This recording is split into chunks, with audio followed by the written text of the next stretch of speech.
আসসালামু আলাইকুম রহমতুল্লাহ। আল্লাহ তাআলা ছোটো বড় সমস্ত নিয়ামতের জন্য আল্লাহ তাআলার কাছে শুকরিয়া আদায় করছি, আলহামদুলিল্লাহ। দেখুন, বার্মাকে নিয়ে কথা বলছিলাম। দেখুন, কোনো সামরিক বিশ্লেষক বা স্ট্র্যাটেজিস্ট দুইটি জিনিসের দিকে আমাদেরকে নজর দিতে বলেন। এক নম্বর, আমরা চায়না ট্র্যাপে পড়ে যাচ্ছি কিনা। চায়না ট্র্যাপ মানে হচ্ছে বার্মা নিজে চায়না এবং রাশিয়া থেকে এবং ইসরায়েল থেকেও সর্বাধুনিক জিনিসপত্র কিনছে। এটা হতে পারে কোনো সামরিক বিশ্লেষক মনে করতেছেন যে চায়না থেকে আমরা যাতে আরও বেশি পরিমাণে অস্ত্রশস্ত্র কিনি, সেটার জন্য এটা চায়না নির্মিতই কোনো ট্র্যাপ কিনা, অথবা পশ্চিমা দুনিয়ারই কোনো ট্র্যাপ কিনা। তারা মায়ানমারকে ছাড় দিয়ে যাচ্ছে, অথচ বাংলাদেশের উপর কিছু হলেই যে কোনো রকমের মানবাধিকার আইন বা অন্য কিছু বাস্তবায়নের জন্য চাপ দিয়ে যাচ্ছে। হতে পারে, উত্তর হচ্ছে হতে পারে, সেটা আমরা জানি না। কিন্তু এখন আমাদের জন্য সবচাইতে বড় চিন্তার বিষয় হয়ে দাঁড়িয়েছে বাংলাদেশের সার্বভৌমত্ব রক্ষা করা। দেখুন, যখন রাজনৈতিক সরকার আসবে, সেটা যেই সরকারই আসুক না কেন, আজ থেকে 6 থেকে 7 মাসের মধ্যে যদি নির্বাচন অনুষ্ঠিত হয় এবং রাজনৈতিক সরকার চলে আসে, তখন রাজনৈতিক সরকার আবার গভীর সমুদ্রে তেল গ্যাস অনুসন্ধানের জন্য, কূপ খননের জন্য দরপত্র বা টেন্ডার ডাকবে।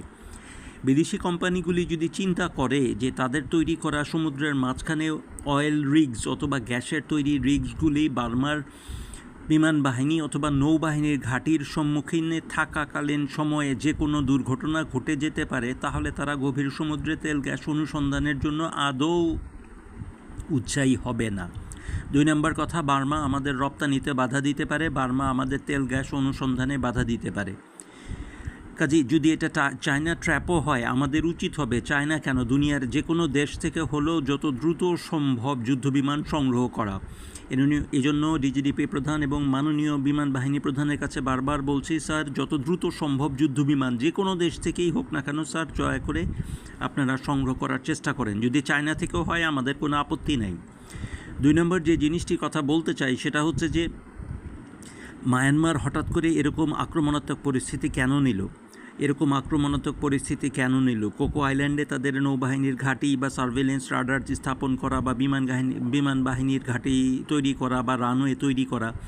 আমরাও তো ইচ্ছা করলে সেন্ট মার্টিনকে ফর্টিফাইড করে সেখানেও অন্তত 1 কিলোমিটার লম্বা একটি রানওয়ে তৈরি করতে পারতাম।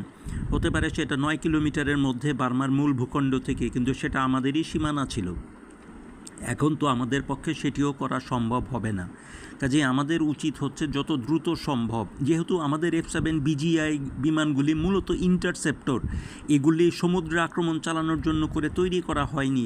কাজেই এখন আমাদের যত দ্রুত সম্ভব যুদ্ধবিমান ক্রয় করা উচিত।